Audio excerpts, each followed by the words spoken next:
स्वीकृति को दिखाता है कि हां मैंने गलती की है।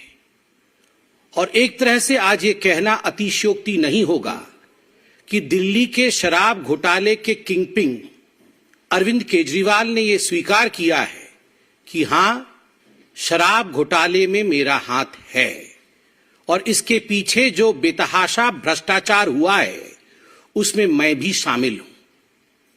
वरना डरने की क्या आवश्यकता थी? सीना ठोक के जाते, ईडी के सामने बैठते, प्रश्नों का उत्तर देते और मुस्कुराते हुए ड्रामा करते हुए बाहर चले आते, जैसा वो अक्सर करते हैं। मगर आज वो कर नहीं पाए क्योंकि उनको हकीकत पता है। कट्टर ईमानदार अपने आप को कहते थे, बाद में सिद्ध हुआ कि ये कट्टर बेईमान है। और आज तो ये सिद्ध हुआ है कि जो कट्टर बेईमान है वो कट्टर बेशरम भी है। This is shamelessness, running away from the agencies who are probing the truth is shamelessness. आप सभी जानते हैं कि ईडी समन कोई रैंडमली नहीं भेजती है कि आपके घर समन भेज दिया, उनके घर समन भेज दिया। किसी भी संबंध में ईडी अगर समन भेजती है तो वो तथ्यों के आधार पर, एविडेंस के आधार पर, उसके आधार पर ईडी समन भेजती है। और हमें पक्का विश्वास है कि ईडी ने या कोई भी जांच एजेंसी जिसने अरविंद केजरीवाल को समन भेजा है, आधारों के बलबूते पर ही समन भेजा गया होगा। बहरहाल हम ये विश्वास रखते हैं, मीडिया में भी हमने देखा है कि ईडी भी शायद जवाब देगी। मगर यह विषय गंभीर है, जनता के प्रांगण में है। This is a public issue and that's the reason as to why Bharatiya Janata Party, the world's largest political party, should also reply to this. Arvind Kejriwal और आम आदमी पार्टी को किसी पर भरोसा नहीं है, किसी पर विश्वास नहीं है। सीबीआई पर नहीं है, ईडी पर नहीं है, अपने लोगों पर नहीं है, पॉलिटिकल सिस्टम पर नहीं है, इलेक्शन कमीशन पर नहीं है। चलो किसी पर विश्वास नहीं है, कोर्ट पर तो है। चलो लोअर कोर्ट पर नहीं है, सुप्रीम कोर्ट पर तो विश्वास है। अभी 3 दिन पहले मनीष सिसोदिया के बेल पिटीशन को रिजेक्ट करते हुए सुप्रीम कोर्ट ने जिस प्रकार की टिप्पणी का प्रयोग अरविंद केजरीवाल के मंत्री के खिलाफ, पूर्व मंत्री के खिलाफ किया है, एक तरह से सुप्रीम कोर्ट ने सिद्ध किया है कि लगभग 338 करोड़ रुपया का मनी ट्रेल तो स्थापित होता है।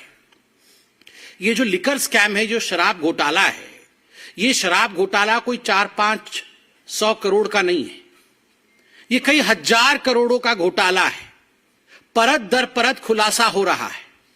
मगर सुप्रीम कोर्ट में जब यह कहा जाता है कि लगभग 338 करोड़ रुपया का ट्रेल स्थापित होता है, तो आप सोचिए, जब टिप ऑफ द आइसबर्ग जिसको अंग्रेजी में कहते हैं, एक छोटा सा हिस्सा ही इतना बड़ा है, तो पूरा ये लिकर स्कैम कितना बड़ा होगा। और इसमें अरविंद केजरीवाल जी की जांच होनी चाहिए या नहीं होनी चाहिए, ये आप डिसाइड करिए। आप मतलब जनता डिसाइड करिए। मुझे तो आश्चर्य लगता है, ये वही अरविंद केजरीवाल बगल में फाइल दबा करके ये रोज 4 बजे, जब राजनीतिक पार्टी नहीं थी तो प्रेस कॉन्फ्रेंस करते थे, आप ही लोग बैठे होते थे और प्रेस कॉन्फ्रेंस में कहते थे, आज मैं शीला दीक्षित के खिलाफ खुलासा करूंगा, आज मैं रॉबर्ट वाड्रा के खिलाफ खुलासा करूंगा, आज मैं सोनिया जी के खिलाफ खुलासा करूंगा, आज मैं लालू प्रसाद यादव के खिलाफ खुलासा करूंगा, मेरे पास ठोस सबूत हैं।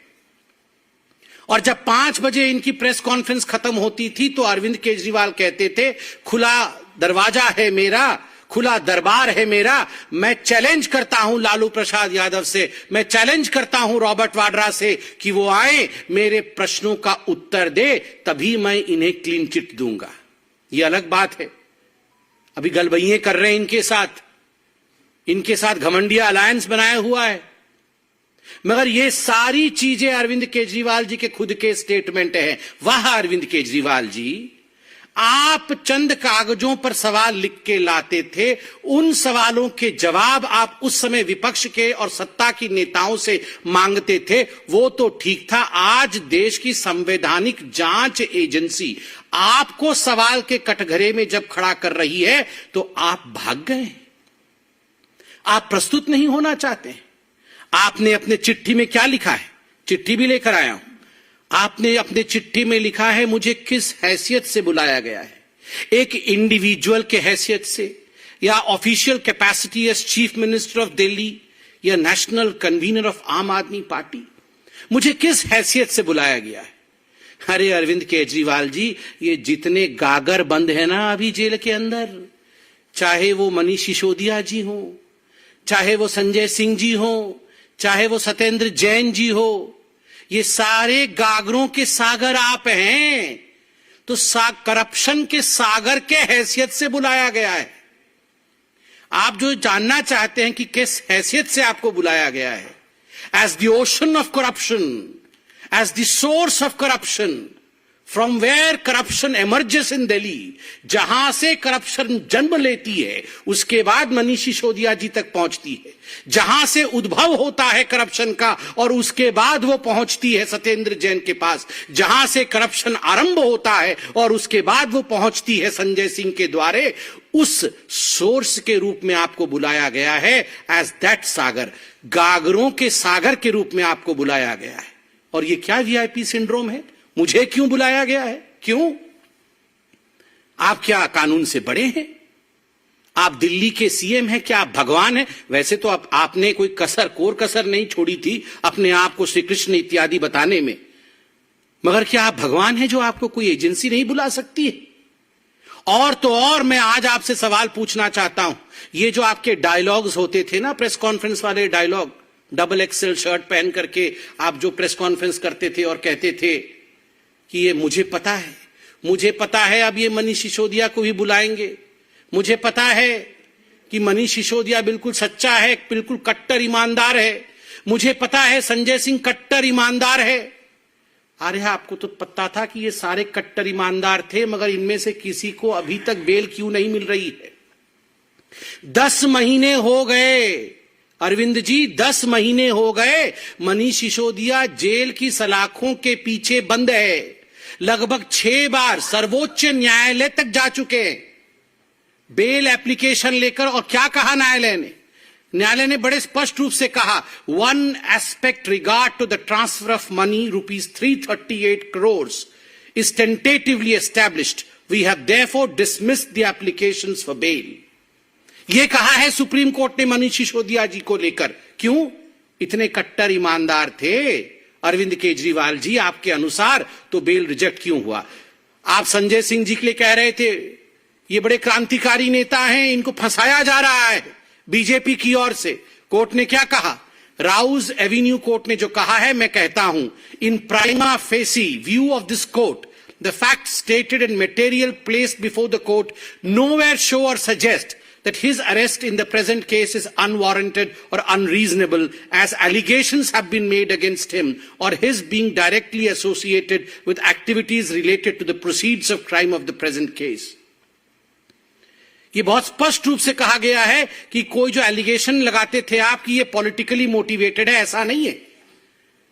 मटेरियल जो रखा गया है कोर्ट के सामने वो दिखाती है कि ये अनरीजनेबल नहीं है ये अरेस्ट, बड़े स्पष्ट रूप से। फिर आप कहते हैं कि हमें अब सुप्रीम कोर्ट पे भी भरोसा नहीं है।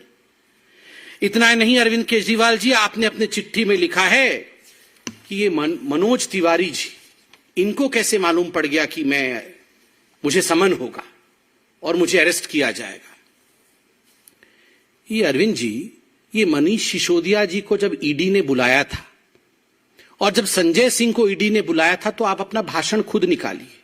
आपने खुद अपने भाषण में कहा था, मुझे मालूम है ये मनीष सिसोदिया जी को छोड़ने वाले नहीं है, मनीष सिसोदिया जी को ईडी बुलाने वाली है और उसके बाद उन्हें गिरफ्तार भी करने वाली है। ये एक बार नहीं, 10 बार आपने कहा था। 2 बार कहने के बाद जब ईडी ने समन नहीं किया, 2 बार कहने के बाद भी जब ईडी ने गिरफ्तार नहीं किया, तो आपने कहा लगता है डेट बदल गया है, मगर होने वाला है। संजय सिंह के समय भी आपने कहा था, मुझे मालूम है ये संजय सिंह जी को भी छोड़ा नहीं जाएगा, संजय सिंह के घर भी ईडी जाएगी, छापा होगा, गिरफ्तारी होगी। क्यों? आपने ईडी को कहा था क्या कि संजय सिंह जी को और मनीष सिसोदिया जी की गिरफ्तारी हो? आपने जो लॉजिक दिया है कि मनोज तिवारी जी के कहने पर ईडी ने ऐसा काम किया है। ठीक उसी लॉजिक से अगर हम सवाल पूछ दें कि जब आप कह रहे थे कि मनीष सिसोदिया की गिरफ्तारी होगी, तो क्या आपने ईडी को कहा था जाओ जरा मनीष सिसोदिया को गिरफ्तार करो? वैसे हो भी सकता है। मैं कोर्ट का कुछ स्टेटमेंट लेके आया हूं, सुप्रीम कोर्ट का। परसों जब रिजेक्ट हुआ मनीष सिसोदिया जी का बेल, तो सुप्रीम कोर्ट ने एक बहुत महत्वपूर्ण बात कही। सुप्रीम कोर्ट ने कहा, we are dismissing the application for bail of Manish Sisodiya, but we have made one pointed observation, which is that they have assured, they matlab ED, that they have assured that the trial will be concluded within 6 to 8 months. So within 3 months, if the trial proceeds sloppily or slowly, he will be entitled to file an application for bail. Supreme court ने कहा कि हमें ED ने कहा है कि 6 से 8 महीने के अंदर त्वरित गतिविधि करते हुए ये जो शराब घोटाले की जांच चल रही है उसे पूरा कर दिया जाएगा, और हमें भी विश्वास है पूरा कर दिया जाएगा। अगर धीरे धीरे इन्वेस्टिगेशन चले, ईडी अपनी पूछताछ में लचर रवैया अपना ले, ईडी अपने काम को धीरे धीरे या स्लोपीली करे, तो फिर आप कोर्ट में आकर एक केस करना। ईडी ने तो जल्दी जल्दी आपको जांच के लिए बुलाया। ईडी चाहती थी कि अरविंद केजरीवाल बतौर इस पूरे केस से जुड़े होने के नाते यथाशीघ्र पूछताछ में आए, तथ्यों को सामने रखे, ताकि 6 से 8 महीने के अंदर ये इन्वेस्टिगेशन कंप्लीट हो। मगर क्या कारण है कि अरविंद केजरीवाल कोऑपरेट नहीं कर रहे हैं, और क्या कारण है अरविंद केजरीवाल जी सुप्रीम कोर्ट के कहने के बावजूद ये केस जल्दी समाप्त हो उस पर ध्यान नहीं दे रहे? क्या मनीष सिसोदिया जी बेल में बाहर आए? क्या मनीष सिसोदिया जी अंदर ही रहे? क्या चाहते क्या है आखिर ये आम आदमी पार्टी के सुप्रीमो अरविंद केजरीवाल जी? मुझे तो आश्चर्य होता है, उन्होंने अपने पैराग्राफ में यह भी लिखा है चिट्ठी में कि दिवाली आ रही है इसलिए मुझे छूट दे दी जाए, क्योंकि मैं गवर्नेंस में भी हूं, मैं चीफ मिनिस्टर भी हूं, 2 हफ्ते के अंदर दिवाली आ रही है। वाह, आज दिवाली आ रही है तो ईडी आपसे पूछताछ ना करे, उसके बाद क्रिसमस होगी 25 तारीख को तो ईडी आपसे पूछताछ ना करे, फिर 31 तारीख को तो आपको न्यू ईयर मनाना ही होगा तो ईडी आपसे पूछताछ ना करे, फिर संक्रांति भी आ रही है 14 जनवरी को तो फिर ईडी आपसे पूछताछ ना करे। केवल इतना ही नहीं, आपने कहा मिजोरम में, मध्य प्रदेश में, तेलंगाना में, इन 5 राज्यों में चुनाव है इसलिए ईडी हमसे पूछताछ ना करे क्योंकि मैं रोड शो करूंगा।